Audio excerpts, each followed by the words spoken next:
எண்ணிலடங்கா தமிழ் எழுச்சி நிகழ்வுகளை ஐரோப்பிய நிலப்பரப்பு கண்டிருக்கிறது. கலை பண்பாட்டு நிகழ்வுகள் நூற்றுக்கணக்காக ஆயிரக்கணக்கில் நடந்திருக்கின்றன. ஆனால் முதன்முறையாக ஐரோப்பிய நிலப்பரப்பில் சுவிட்சர்லாந்து டாவோஸ் நகரில் உலகெங்கிலும் இருந்து தமிழ் தொழிலதிபர்கள் திறனாளர்கள் வருகிறார்கள். ஐரோப்பிய நிலப்பரப்பில் உலகத் தமிழ் தொழிலதிபர்களையும் திறனாளர்களையும் இணைத்து நடக்கின்ற மாபெரும் உலக மாநாடு ஜூன் 7, 8, 9 நாட்களில் உலகத் தமிழர்கள் அனைவரும் இணைவோம், புதிய வரலாறு படைப்போம்.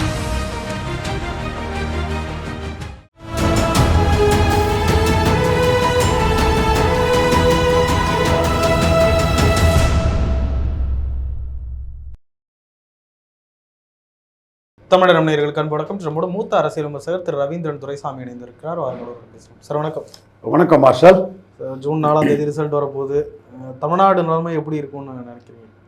தமிழ்நாடு நிலைமை திமுக அணி பெரிய வெற்றியை பெற்றோம்.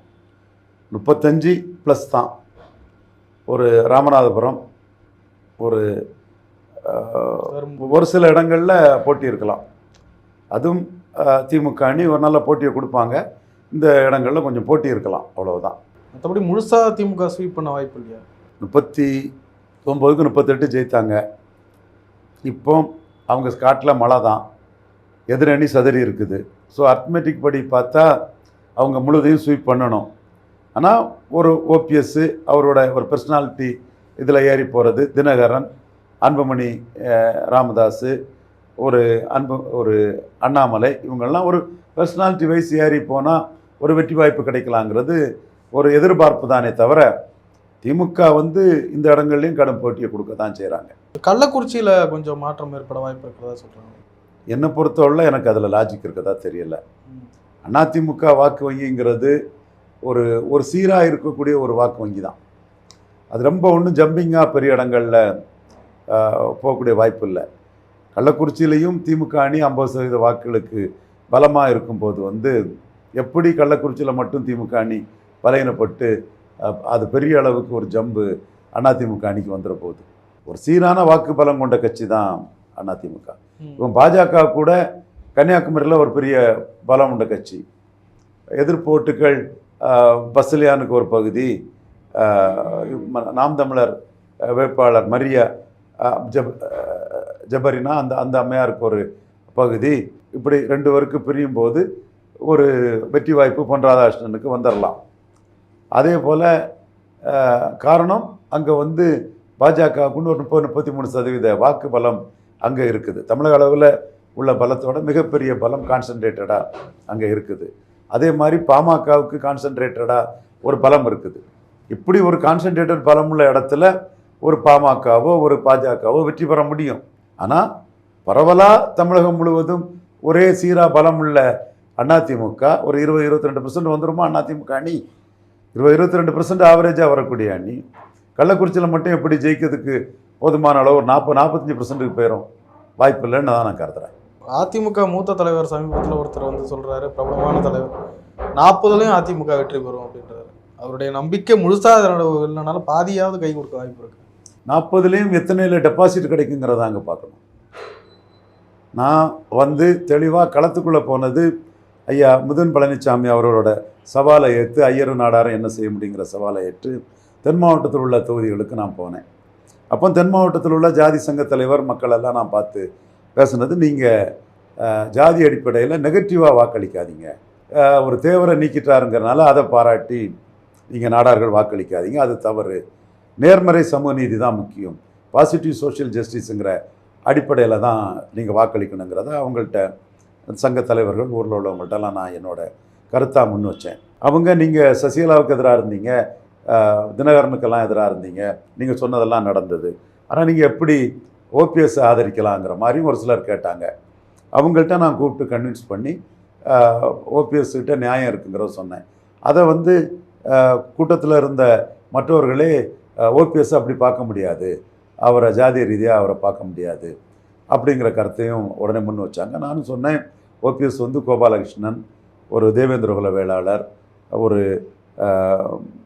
கிறிஸ்தவ வன்னியர் ஜேசிடி பிரபாகரன், ஒரு மனோஜ் பாண்டியன், இப்படி அவர் தனக்கு ஒரு மோகன், ஒரு வெள்ளாளர், இப்படி உயர்மட்ட குழுவில் கட்சி எல்லாத்துக்குமான ஒரு கட்சியாக இருக்கணும்னு தான் அவர் தன்னோட ஆதரவாளர் நியமித்தார். எடப்பாடி மாதிரி ஒரு ஜாதி ஆதிக்கத்துக்கு ஒரு ஜாதி கட்சியாட்டு கொண்டு வரக்கு நியமிக்கலைங்கிறலாம் கருத்தை சொல்லும்போது அவங்க அதை ஒத்துக்கிட்டாங்க. அப்புறம் நான் பொதுவாக அதிமுககாரங்கல்ல, பொதுவாக அந்த குறிப்பிட்ட சமூகத்தை சேர்ந்தவங்க கடைசியாக நான் அவங்கள்ட்ட சொன்னது, யாருக்கு வேணாலும் ஓட்டு போடுங்க, அது உங்கள் உரிமை. ஆனால் பாசிட்டிவாக உங்களுக்கு யார் முக்கியத்துவம் தராங்களோ அவங்களுக்கு உங்கள் வாக்குகளை கொடுங்கங்கிற கருத்தை நான் அவங்கள்ட்ட முன் வச்சேன். அது அவங்க நம்ம ஓட்டு இலவசம் இல்லை, எடப்பாடி நம்மளை தேவருக்கு எதிராக நம்ம ஓசியா நாடார்கள் ஓட்டு போடுவாங்கன்னு ஒரு தப்பான கணக்கு, ஒரு நாம தான் ஓவர் ஸ்மார்ட்டுன்னு ஒரு குறுங்கணக்கை வச்சு அரசியல் பண்ணுறாரு. அந்த அரசியலை நீங்கள் தவிர்க்கணுங்கிறதான் நான் சொன்னேன். ஏன்னா பாசிட்டிவ் சோஷியல் ஜஸ்டிஸ்ன்னு நாம் ஒரு கருத்தை முன்னெடுத்து போகும்போது ஒரு ஜாதி இன்னொரு ஜாதிக்கு எதிராக இலவசமாக வாக்களித்தா அந்த ஜாதி அரசியல் அரங்கத்தில் தனக்குரிய மரியாதையும் அதிகாரத்தையும் அந்தஸ்தையும் பெற முடியாது. ஸோ உங்கள் வாக்கு வலிமையை நீங்கள் நெகட்டிவாக எதிர்மறையாக பயன்படுத்தாண்டாங்கிறது தான் என்னோட பிரச்சாரமாக இருந்து, குறிப்பாக அந்த வகையில் எடப்பாடி பழனிசாமிக்கு எதிராக நீங்கள் வாக்களிக்கிறதுங்கிறது எந்த கட்சி உங்களுக்கு முக்கியம் தருதோ அந்த கட்சிக்கு நீங்கள் வாக்களிக்கலாம். அதே போல் இப்போது பன்னீர்செல்வத்துக்கு எதிராக எடப்பாடிக்கு வாக்களிக்கிறதுங்கிறதும் அது உங்கள் சமூகத்துக்கு எந்தவித நன்மையும் தராது. உங்கள் சமூக வாக்குகளே எதிர்மறை வாக்குகள்ங்கிற இம்ப்ரெஷனை ஆட்சியாளர்கள் மத்தியிலையும் அரசியல் கட்சிகள் மத்தியிலையும் கொடுத்துருவோன்னு சொன்னேன். அந்த வகையில் பலரும் எனக்கு நம்பிக்கை தரும் விதமாக அவங்க சொன்னது, இந்த முறை தென் மாவட்டங்களில் நாடார் அடர்த்தியாக இருக்கக்கூடிய கன்னியாகுமரி, தூத்துக்குடி, திருநெல்வேலி, இந்த மூணு ரொம்ப அடர்த்தியாக இருக்கக்கூடிய தொகுதிகள்லையும், ஐயா கிருஷ்ணசாமி போட்டியிடக்கூடிய தென்காசி தொகுதியிலையும் அதிமுக அணி தமிழகத்திலே மிக மிக மோசமாக இந்த 4 தொகுதிகளிலும் தோக்குங்கிறத நான் உங்களுக்கு உத்தரவாதம் தரோம். நாடார்கள் ஒரு அவேர்னஸ் உள்ள கம்யூனிட்டி, அவர் தேவரை நீக்கிட்டாருங்கிறதுக்காக இலவசமாக ஓட்டு போட மாட்டோம். இதை நீங்கள் நம்பி நிற்கலாம். எங்களை நம்பி தான் நீங்கள் மிதுன் பழனிசாமிக்கு சவாலை ஏற்றுக்கிட்டு உங்களுக்கு தெரிஞ்ச அரசியல் நடவடிக்கைகளையும் எடப்பாடிக்கு கூட்டணி வரவிடாமல் சவுக்கு சங்கர் சகோதரர் சிறைச்சாலையில் இருக்கிறவரோ அவரை பற்றி நம்ம குறைச்சி மதிப்பிட்டோ அந்த விஷயத்தில் அவருக்கு எதிராட்டம் நம்ம ஒன்றும் பேசலை. அவர் சிறைச்சாலைக்கு போகும்னு சொன்ன கருத்துக்கள் பொய்யா போச்சு, நம்மளோட முயற்சிகள் சக்ஸஸ் ஆச்சுங்கிறத தான் சொல்கிறோம். அந்த இடத்துக்குள்ளே நீங்கள் ஒர்க் பண்ணுறீங்கன்னு எங்களுக்கு தெரியும். நீங்கள் களத்துக்குள்ளே வாக்கையும் நீங்கள் சிதறடிக்க நிற்கிறீங்க அப்படிங்கிற கருத்தை பலரும் என்கிட்ட சிலவங்க பேசுனாங்க, சிலர் குற்றச்சாட்டாக கூட சொன்னாங்க. நான் அவங்கள்ட்ட சொன்னது இதுதான், நான் எடப்பாடிக்கு எதிராக வந்திருக்கேன்னு நீங்கள் நினைக்காண்டாம், நீங்கள் எடப்பாடி கூட போடுங்க, அது உங்கள் விருப்பம். ஆனால் உங்கள் வாக்குகளை முக்குலத்தோர் சமுதாயத்துக்கு எதிராக ஓசி ஓட்டாட்டு எடப்பாடிக்கு போட்டிங்கன்னா அது எந்த காலத்திலும் உங்களோட அரசியல் போக்கு மாறாதுங்கிற போது அரசியல் சக்திகள் உங்களை குறிப்பிட்ட அளவு மதிக்க மாட்டாங்க. கலைஞர் இப்படி உங்களுக்கு ரொம்ப குறைஞ்ச பிரதித்துவம்லாம் நாடார்களுக்கு கலைஞர் பண்ணது காரணம் அதுதான். இப்போ அதை உடச்சி சில விஷயங்களை நாம் முன்னெடுக்கும் போது அரசியல் கட்சி தலைவர்கள் மு க ஸ்டாலின் போன்றவர்கள்லாம் நாடார்கள் அவேர்னஸாக வாக்களிக்காங்கலாம் உணர்றாங்க. ஸோ அதை நம்ம நிரூபிக்கும் வகையில் ஓசி ஓட்டாட்டு ஓபிஎஸ்ங்கிற முக்குலத்தோருக்கு எதிராக நாடார்கள் வாக்களிப்பாருங்கிறத நீங்கள் தகர்த்து எறியணுங்கிறது தான் நம்மளோட கோரிக்கையாக இருந்தது. நான் வாரத்தில் 7 நாளில் 3 நாளில் எங்கள் தொலைக்காட்சி வாதங்கள்லையும் உங்களை போன்றவங்கள்ட்ட வெப் டிவிலையும் 3-4 நாட்கள் கலந்துக்கிட்டு மற்ற நாட்கள் களத்துக்குள்ளே போய் இந்த பணியை தான் செய்தேன். வெறும் கூட்டணி அமைய விடாமல் எடப்பாடி பழனிசாமியை பார்த்துக்கிட்டது மட்டுமல்ல, நாடார் சமூக வாக்குகள் அவருக்கு கிடைக்க விடாமல் செய்கிறதுல என்னோட பங்களிப்பு பெரிய அளவில் இருந்து. நீங்கள் பாருங்கள், அவர் 40 தொகுதிகள் 39 தொகுதிகளிலும் மிக மிக மிக மோசமாக நாடார் சமூக அடர்த்தியாக வாழக்கூடிய அரசியல் கட்சிகள் நாடார்களை வேட்பாளர்களாக நிறுத்தக்கூடிய இடங்களில் தான் அவர் சந்திப்பார். தென்காசியிலையும் அதற்குள்ள நாடார்கள் மத்தியில் அவங்களுக்கு கிருஷ்ணசாமிக்கு மேலேயே அவங்களுக்கு ஒரு பொய் தகவலை சொல்லிட்டார், அதுக்கு வருத்தம் தெரிவிக்க மாட்டாருங்கிற ஒரு கோபமும் இருந்தது. ஸோ இந்த 4 மக்களவைத் தொகுதியிலும் அதிமுக அணி மிக மோசமான வாக்களை எடுக்கும். மக்களை சந்தித்தேன், மக்கள்கிட்ட பிரச்சாரம் பண்ணேன், அவங்க உணர்வுகளை புரிஞ்சு கொண்டேன். அதன் அடிப்படையில் அவன் சொல்கிறேன், ரிசல்ட் வந்ததும் தெரிஞ்சு போகும். இதை ஷாமண்ணை இப்போ மறுக்கணும்னு நினச்சா மறுக்கலாம். அதே மாதிரி அதிமுகவுக்கு ஆதரவான செய்தி தொடர்பாளர்கள் யார் வேணாலும் மறுக்கலாம். நாம் மக்கள் உணர்வை புரிஞ்சோம், களத்துக்குள்ளே வேலை பார்த்தோம். நாடார் பகுதிகளில் அதிமுக ரெட்டையில் மிக மோசமாக தோல்வியடையும். நாடார்களுக்கு பலனில்லாத ரெட்டையிலன்னே நாடார் சமுதாயம் உணர ஆரம்பிச்சிட்டாங்க. அது சரியாக தவறாங்கிறது, ரெட்டலையை வச்சு எல்லா ஓட்டையும் இலவசமாக வாங்கிட முடியுமா முடியாதாங்கிறது 4ஆம் தேதி தேர்தல் முடிவில் தெரியும். நாடார் சமூகம் விழிப்புணர்வுடன் நாங்கள் நெகட்டிவ் ஓட்டர்ஸ் அல்லன்னு எடப்பாடி பழனிசாமிக்கு தக்க பதிலடியை கொடுப்பாங்கன்னு மிக உறுதியாக நம்புகிறேன். அண்ணாமலைக்கான வாய்ப்புகள் எப்படி சார் இருக்கு? அண்ணாமலைக்கான வாய்ப்புகள்ங்கிறது அவர் பாஜகவை வந்து 8-9% வாக்குகளுக்கு மேலே கொண்டு போயிடுவார். அதுவே அவருக்கு பெரிய வெற்றி. கோயம்புத்தூரில் அவர் ஜெயிப்பாருன்னு சொன்னால் ஸ்ட்ரக்சர்டு ஓட்டை தாண்டி பெரிய ஓட்டு எடுத்து வெற்றி பெறுவதுங்கிறது வந்து ஒரு சாதாரணமான ஒரு விஷயம் அல்ல. அப்படி உண்மையிலே அவர் வெற்றி பெற்றால் அது மிகப்பெரிய சாதனையாக இருக்கும். தமிழக அரசியல் வரலாற்றில் மிகப்பெரிய ஒரு எழுச்சியையும் மறுமலர்ச்சியையும் பாஜகவுக்கு கொடுத்துரும். இப்போ அதிமுக வாக்கு சதவீதம் வந்து நீங்கள் இதுக்கு முன்னாடி சொல்லிட்டு இருந்தீங்க 15க்குள்ளே சுருக்கலாம் அப்படின்னு சொல்லி, இன்னமும் அந்த நம்பிக்கை இருக்காங்க. 20-22 வந்துடுவாங்கன்னு நான் பார்க்குறேன். ஏன்னா நிறைய இடங்களில் நம்ம சமூக நீதி சூறையாடல் ரெட்டலைங்கிறத ரெட்டலை வச்சு சமூக நீதி சூறையாடக்கூட முடியாதுன்னு அந்த பிரச்சாரம் பண்ணாலும் வயதானவங்க வந்து ரெட்டலைக்கு தான் போடணும்னு சொல்கிறாங்க. நமக்கு அந்த போதுமான நேரம் இல்லை அவங்கள்ட்ட கன்வின்ஸ் பண்ணி இது மக்கள் தலைவர் எம்ஜிஆர் புரட்சித் தலைவர் ஜெயலலிதா இருக்கக்கூடிய ரெட்டலை இல்லை, சமூக நீதி சூறையாடக்கூடிய எடப்பாடி பழனிசாமி கையில் இருக்கக்கூடிய ரெட்டலை, 2 ஜாதிகள் தான் எங்கள் சமூக நீதி சூறையாடுது, நீங்கள் ரெட்டலை போடக்கூடிய சூழ்நிலையில் உங்கள் ஜாதிக்கு உள்ள அதிகாரத்தை அவங்க கொடுக்க மாட்டாங்கங்கிறத எனக்கு ஒவ்வொருத்தராக வந்து எக்ஸ்பிளைன் பண்ணி விளக்க முடியல.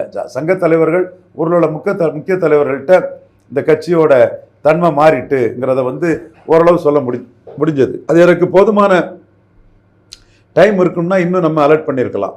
என்னோட இப்போதைய பார்வை அந்த அணி 22% வாக்கு வர போகலாம் மேக்சிமம், இதுக்கு மேலே போயிடாது. தேமுதிகவும் வந்து அவங்களுக்கு ஒரு பெரிய ப்ளஸ்ஸாக இருந்தது. விஜயகாந்த் மேலே உள்ள அனுதாபமும் அந்த இது வந்து அவங்களுக்கு 5 சீட்டு தேமுதிக கொடுத்தது, பிரேமலதா அம்மையார் பொதுச்செயலாளர் நம்பரோ அவர் கொடுத்தது வந்து அவருக்கு ஒரு பெரிய பலத்தை கொடுத்தாதான் நான் பார்க்குறேன். தெலுங்கு தாய்மொழி மக்களில் உள்ள பிற்படுத்தப்பட்ட மிகவும் பிற்படுத்த பிரிவினர் வந்து விஜயகாந்த் மேலே சிம்பதியாக இருந்தாங்க. பொதுவாகவே அனைத்து ஜாதி மக்களும் விஜயகாந்த் மேலே சிம்பதியாக இருந்தாங்க. ஸோ விஜயகாந்த் இந்த கட்சியோட கூட்டணிங்கிறது எடப்பாடி பழனிசாமிக்கு ஒரு ப்ளஸ் ஆட்டு இந்த தேர்தலில் அமைஞ்சதாட்டு நான் பார்க்குறேன். சிலர் சொல்கிறாங்க ஒருவேளை பாஜகவோட அதிமுக கூட்டணியில் இருந்தால் ஒரு 20 தொகுதிகளில் டஃப் கொடுத்துருக்கலாம், அதை மிஸ் பண்ணிட்டாங்க அப்படின்றாங்க. அது எப்படி பார்க்குறீங்க? அது உண்மையான கருத்து? பாஜக கூட கூட்டணியில் இருந்து 2019 ஒன்றும் வரலையே, ஒரு தொகுதி தானே ஜெயித்தது. ஸோ அது திமுக மேலே அதிருப்தி இருக்குது, அது வெளிப்பட்டு அந்த கூட்டணி பொருந்தா கூட்டணியாக போயிட்டுன்னா அதிருப்தி இருக்குங்கிறது வந்து ஒரு எதிர்பார்ப்பு, ஒரு யூகம் இருக்கலாம், இல்லாமலும் இருக்கலாம். அவங்க அதிருப்தி இருக்குன்னு சொன்னதை அப்படியே நம்ம ஏன் ஒத்துக்கிடணும்? இல்லைன்னு நம்ம சொல்ல வேண்டிய அவசியம் இல்லை. இப்போ நோட்டை விடக்கூடியவங்களே புரிஞ்சுடுங்க. அதிருப்தி இருக்குங்கிறது எஸ்டாப்ளிஷ் ஆகிட்டுன்னா நம்ம இருக்குன்னு சொல்லிட்டு போகிறோம். அது இல்லாத வரை இருக்குன்னு நம்ம ஏன் அதை கிளைம் பண்ணணும்? இல்லைன்னு நம்ம ஏன் மறுக்கணும்? ரெண்டுமே நம்ம இல்லை. அதுக்குள்ளே அர்த்தமேட்டிக் பார்த்தா ஒன்றா நின்று ஒன்று பெரிய ஃபைட்டை வந்து மக்களவைத் தேர்தலில் கொடுக்க முடியல. ஸோ அண்ணாமலை சொல்கிற மாதிரி பன்னீர்செல்வத்தை நீக்கின பிறகு 2 ஜாதி கட்சியாட்டு அதிமுக ஆன பிறகு எப்படி இந்த அதிருப்தி இருக்குது அது இருக்குன்னெலாம் கற்பனையாக கொண்டு எப்படி ஓட்ட முடியும்? எடப்பாடிக்கே வந்து மக்களை ஏற்றுக்கொள்ளலையே. எடப்பாடியே அமெரிக்கா பார்க்குறாருலாம் எடப்பாடியை மக்களே சொல்கிறாங்க. அப்படி இருக்கும்போது அவர் தலைமையில் திமுகவின் அதிருப்தியை எப்படி என்கரேஜ் பண்ண முடியும்? இப்போ அதை எப்படி புரிஞ்சுக்கலாம்னா திமுக அந்த அளவுக்கு ஸ்ட்ராங்காக இருக்காங்க, யாரும் அசைக்க முடியாத அளவுக்குன்னு புரிஞ்சுக்கலாம். திமுக அணி ஸ்ட்ராங்காக இருக்கு. திமுக ஆர்கனரில் டெபாசிட் இழந்த கட்சி தான், நம்ம அதை வெளிப்படையாக சொல்கிறோம். டெபாசிட் இழந்த பிறகு இப்போ தொடர் வெற்றியில் இருக்காங்க. காரணம் திமுக அணி ஸ்ட்ராங்காக இருக்குது, அவங்களோட கூட்டணி பைண்டிங்காக இருக்குது. இப்போ இவர் செல்லூர் ராஜ் எல்லாம் ராகுல் காந்தியை என்ன ஆக போகுது? மக்களவைத் தேர்தலே காங்கிரஸ் எம்பிக்கள்லாம் எடப்பாடி கூட போனால் டெபாசிட் கிடைக்காதுன்னு தலைமைக்கு எழுதிட்டாங்க. சர்வே எடுத்து ரிப்போர்ட் கொடுத்தாங்க. நம்மளும் அதை கன்வின்ஸ் பண்ணோம். அவங்களும் அதை பார்த்து அந்த ரிப்போர்ட்டை தெளிவாக கொடுத்தாங்க. எடப்பாடிக்கு எதிரான நம்மளோட அரசியல் நபர்களில் அது ஒன்றாகவே இருந்தது. இப்போ சட்டமன்ற தேர்தலில் தென் மாவட்டங்களில் படுதோல்வி அடையும் போது பிரின்ஸு, ராஜேஷ், தாரகே கத்பட்டு, தென்காசி எம்பி, இந்த மாதிரி தென் மாவட்டத்தில் தான் நாடார் பகுதிகளில் தான் காங்கிரஸ் கொஞ்சம் செல்வாக்கு இருக்குது. இங்கே இருக்கக்கூடிய எம்எல்ஏக்கள் வந்து எடப்பாடி கூட போனால் தான் தோற்று போகணும்னு சொல்லுவாங்களே. அப்போ எப்படி தோற்று போகக்கூடிய ஒரு இடத்து கூட போய் ராகுல் காந்தி கூட்டணி வைக்க வருவார்? அவரே ஸ்டாலின் கிட்ட வந்து ஸ்டாட்டஸ்கோ கொடுங்க, 10 சீட்டு தாங்கன்னு சொல்லி ஸ்டாலின் அவருக்கு எம்பி எலெக்ஷன்லாம் அவங்களுக்கு எல்லாமே சக்ஸஸ் 2004, 9, 19, 24 சக்ஸஸ் ஆயிரும். அப்போ 4 எலெக்ஷன் சக்ஸஸ்ஸு. பிரிஞ்சு நிற்கும்போது தான் அவங்களுக்கு ஒரு அடி விழுது. அப்போ ஸ்டாலின் கொடுக்குறது எம்பி போஸ்ட்டுன்னு சொல்லும்போது எடப்பாடிக்கிட்ட போய் டெபாசிட் வாங்கிறதுக்காக கூட்டணி வைப்பாங்க. செல்லூர் ராஜ் போடுறத வச்சு திமுக எதிர்ப்பாளர்கள் சந்தோஷப்படலாம். பட்டு எடப்பாடி கூட கூட்டணி போனால் சட்டமன்ற தேர்தலில் கைக்கு டெபாசிட்டே தேராதே. நான் வந்து சொல்கிற சரியா தப்பான்னு காங்கிரஸ் கொஞ்சம் அடர்த்தியாக வசந்தகுமார் டெபாசிட் வாங்கினேன். ஏபிசி சண்முகம் நல்ல ஓட்டு வாங்கினேன். தென் திருநெல்வேலியில் நல்ல ஓட்டு வாங்கினேன்.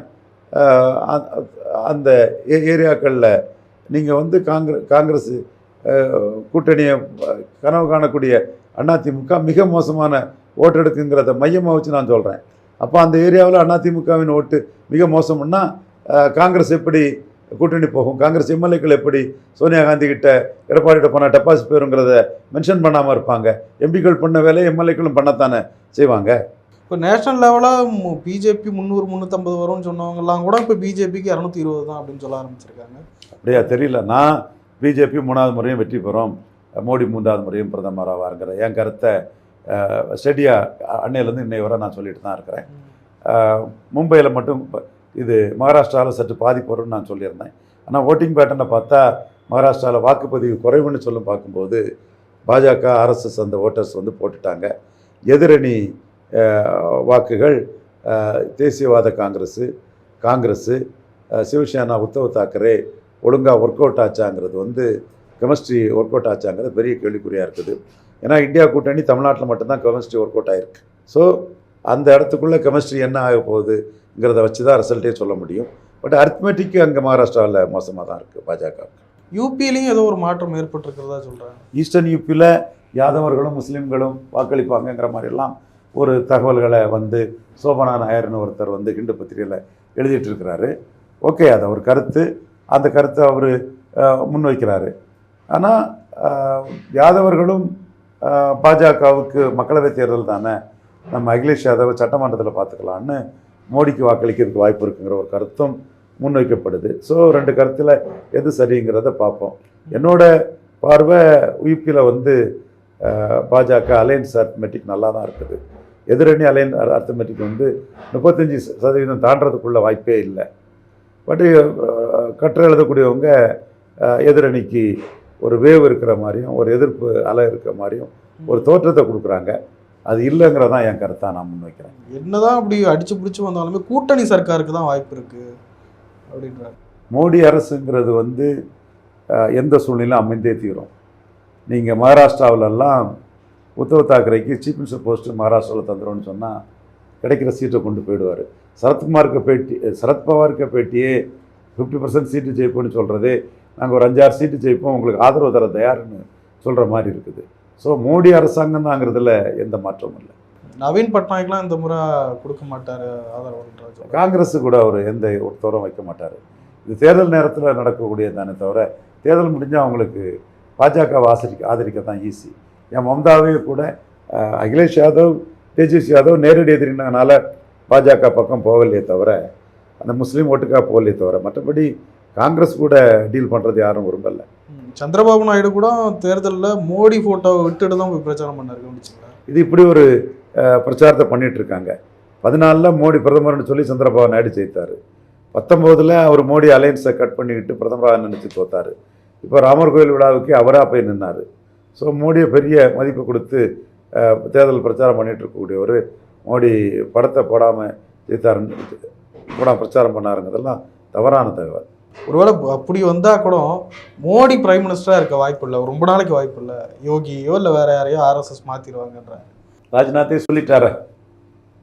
2029 மோடி தான் பிரதமர்.